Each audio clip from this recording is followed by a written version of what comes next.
So once again, let us now look at a different circuit in terms of the combination of the resistor, capacitor, and inductor. And the three are combined, we refer that as an RLC circuit. And the diagram is presented as follows. The LRC, the RLC circuit.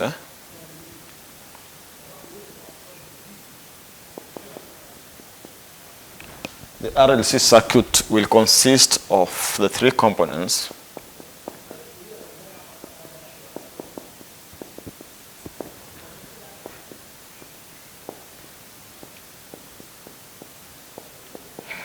The three components, i.e. the resistor, capacitor, and inductor. Then we shall sketch that diagram. That's the capacitor, and this is the inductor, and this is the resistor, and this is connected through a supply source. So this is the capacitor, this is the inductor, and this is the resistor. So this is a supply source, which put an AC source here. So this is the source EMF.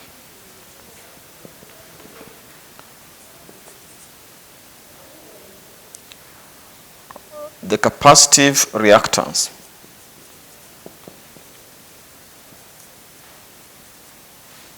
XC is given by 1/2 pi FC, where F is the frequency and C is the capacitance of the capacitor.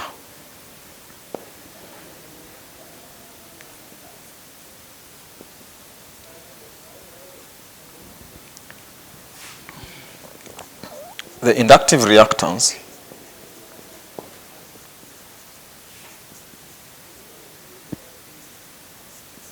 XL is supposed to be given by 2 pi FL. So when XC is equals to XL, the circuit is at resonance, and the resonance frequency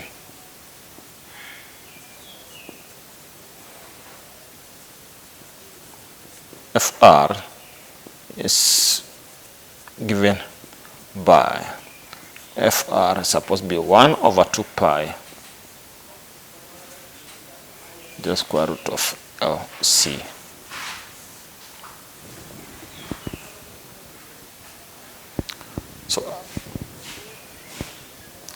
So at resonance,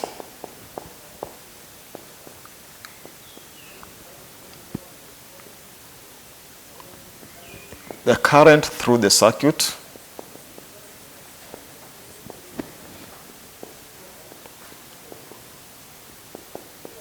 is given by I is supposed to be V/R. So from here, we're just going to do example.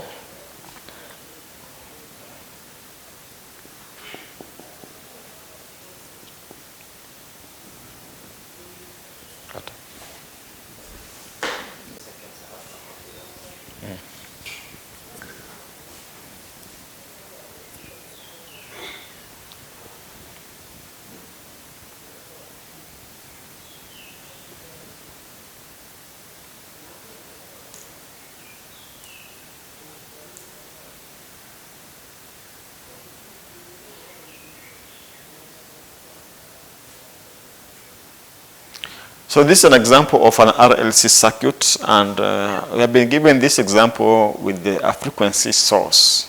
The frequency is given as 318.3 Hz, and we're supposed to determine the respective values that we have indicated as the first one is the capacitor, The second one is the inductance, and the third one is the Q factor. When you look at that, we know that when you look at the value given across the capacitor, we are given the XC, and we must call that the first one capacitance. XC is supposed to be 1 over 2 pi FC.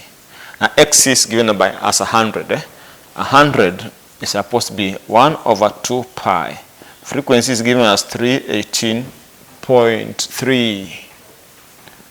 Then multiply by C. We make C the subject of the formula, which implies that my C is supposed to be 1 over 2 pi times 318.3 times 100. We get the capacitance.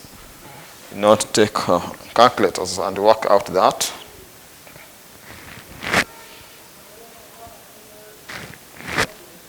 Shift of pi times 318.3 times 100. Get this as 5 times 10 minus 6 farads. So you're done with the first part of the question. Part 2 of the question, we said that at resonance, XC is equals to XL, then which is equals to 100 ohms. The 100 ohms, XL is supposed to be 2 pi FL. 100 is supposed to be 2 pi. F is 318.3 multiplied by L. So our L is supposed to be 100 divided by 2 pi times 318.3. Get our L.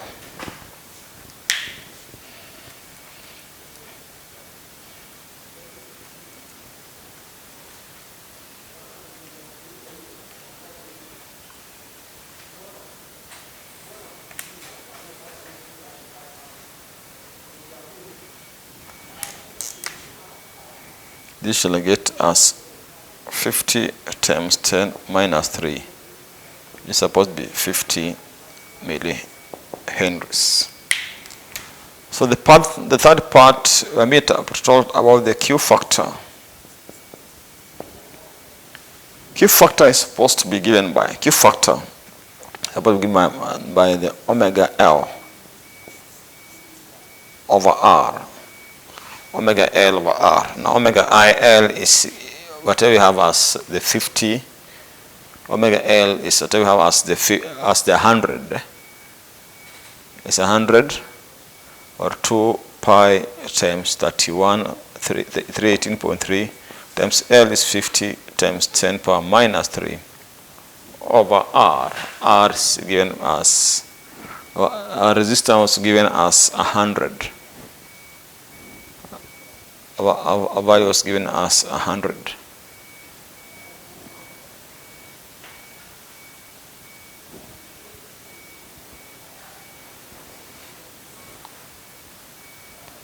Our Q factor is supposed to be given one. Let us divide that.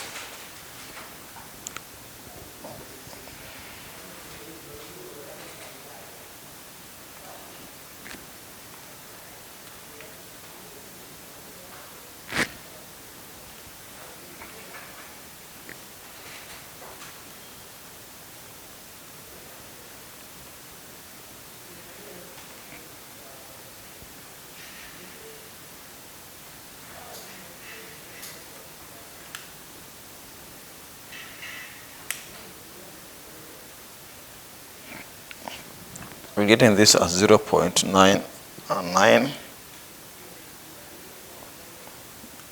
which is approximately equal to 1. The Q factor is given as. So that is the expected results of the first examples for all the three parts. So from there, we can do another example, which I want to refer to as example 2.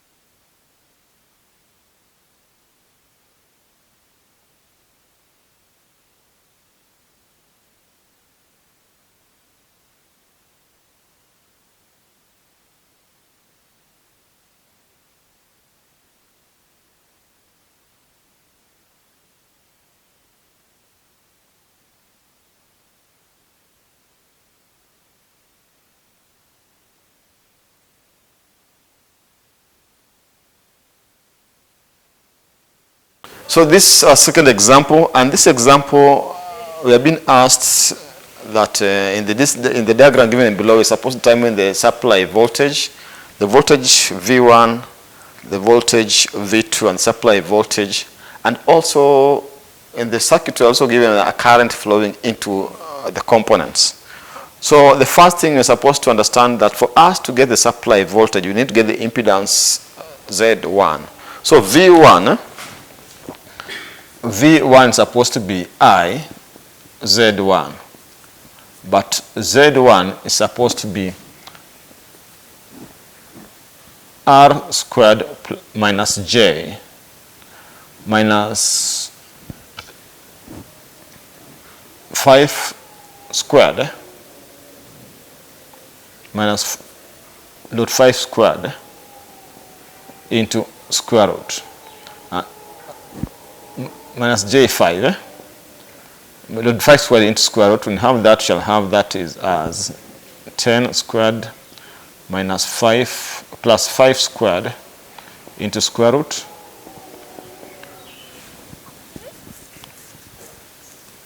that's 100 plus 25 is 125 into square root. We can change this also into polar so that it becomes easier for us to work that. So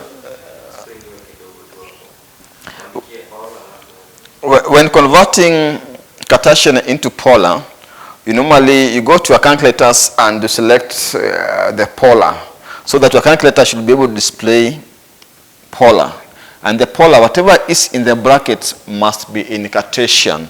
In Cartesian means that for this case, we are having 10 minus 5. And when you press this and press your equal sign, then you arrive at the magnitude being 11.18, the angle as minus 26.56. Normally, the procedure is that for us to get the magnitude, we normally say the magnitude is the real x squared plus y squared into square root, where x is the real value and y is the imaginary values. The meaning of imaginary values are values with j, Anything values with j is imaginary values. So we take the coefficient of j, then put into this, then we will get the magnitude. While the first angle, we normally take tan inverse of the imaginary value x over real value y. That's when you get the first angle. By directly putting it, your calculator to display the polar, it means that you are directly into conversion. Then just press the equal sign to give you the magnitude and the angle directly. So that's how the conversion is done, so that if you're going to follow this, it becomes very easy. Then we are determining the V1. V1 is supposed to be given by IZ1, but our Z1 is supposed to be given by 10 squared plus minus 5 squared into square root, and the first angle is supposed to be tan inverse of the imaginary is minus 5 over real value is 10. When you get this combination, we shall get our Z1 as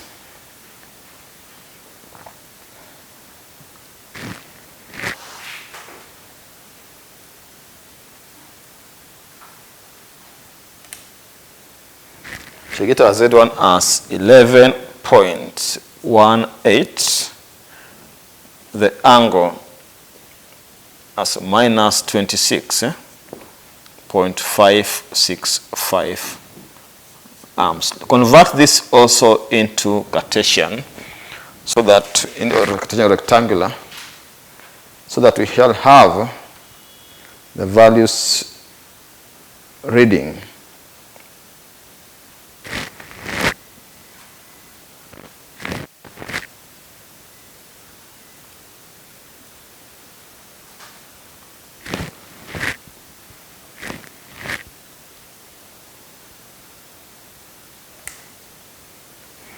This we shall have 9.0 38.99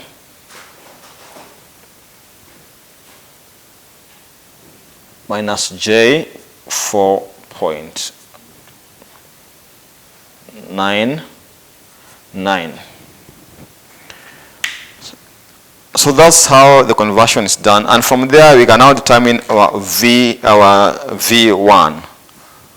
V1 is supposed to be IZ1, and I was 4 angle 0 multiplied by our Z1 is 11.18. The angle is minus 26.565. In this case, we multiply the magnitudes and we add the angles. So it's 4 times 11.18. So we'll have 44.72. The angle is minus 26.565 volts. We convert this also into Cartesian, into rectangular. We shall have that 44.72, that's minus 26.565. We shall have this as or 39.99 is approximately 40 minus J 19.99. We now go to V2. V2 is supposed to be IZ2. But what is our Z2? Z2 is supposed to be given by 7 squared plus 38 squared into square root. The angle phi is supposed to be tan inverse of 38 over 7. We shall have this as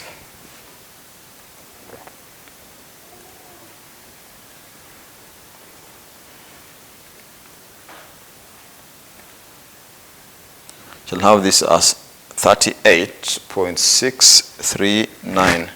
The angle is 79.562.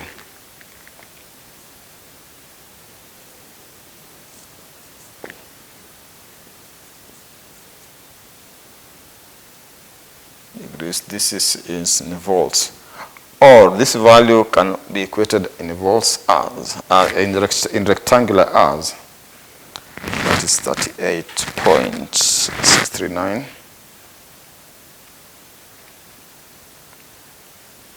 then half 79.562.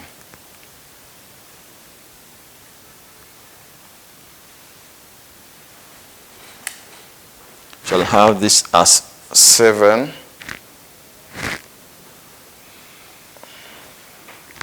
plus J 37.995. So to get V2, then you take the I multiplied by Z2, and the I was 4 angle 0 multiplied by our Z2 is now given here as 38.639. The angle is 79.562. Then multiply that, we shall be getting that 8.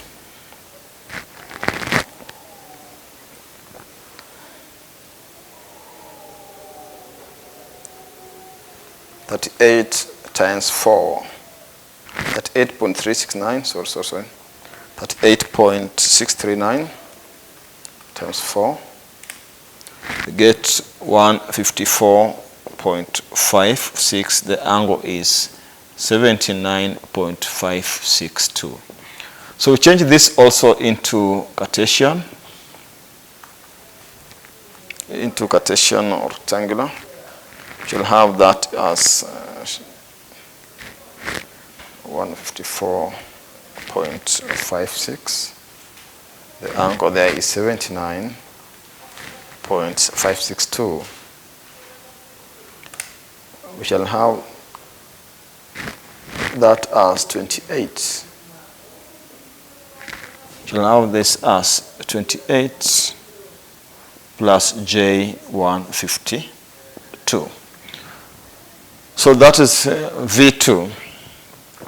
The supply voltage, part number 3, the supply voltage V is supposed to be V1 plus V2. We are going to add the V1 plus V2, and when adding, we add them while they are in rectangular or Cartesian.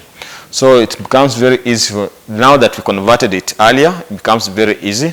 In this case, our V1 is 39.99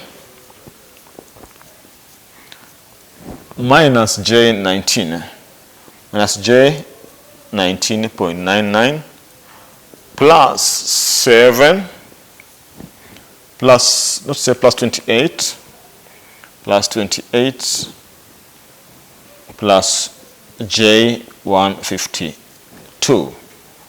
Then we shall be able to get the supply voltage. When you add those ones,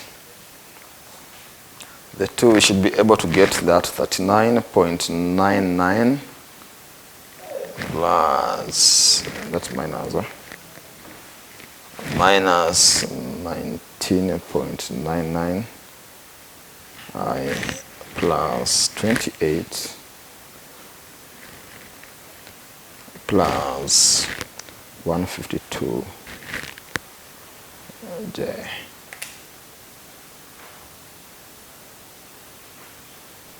We'll have 67. V is supposed to be 67.99 plus J132.01 volts. So that is what the first diagram required. So we convert this into polar. Then we shall have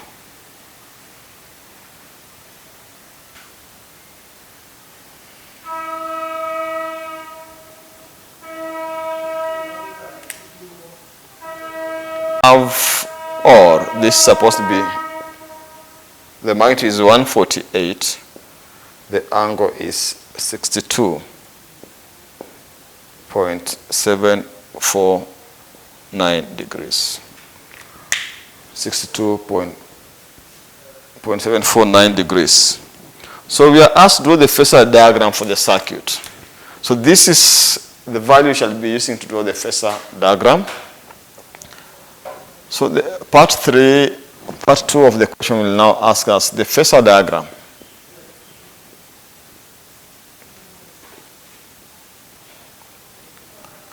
With the phasor diagram, the angle that exists between the voltage and the current is that because this angle is positive, it means that the current shall be leading the voltage by an angle of 62. So we shall be able to sketch this. This is the voltage. And the angle that we shall be having here shall have 62. Then we sketch that. And this is I. And this is supposed to give us 62.749 degrees. That is the phasor angle as it's required by that. So that marks at least the final part of the question. And it also marks the end of the topic of transients and applications. So we shall be able to continue from that with another topic, and shall be able to start another topic in the next session as we meet. So let us look forward to meeting and discussing another topic for us to empower ourselves more and more.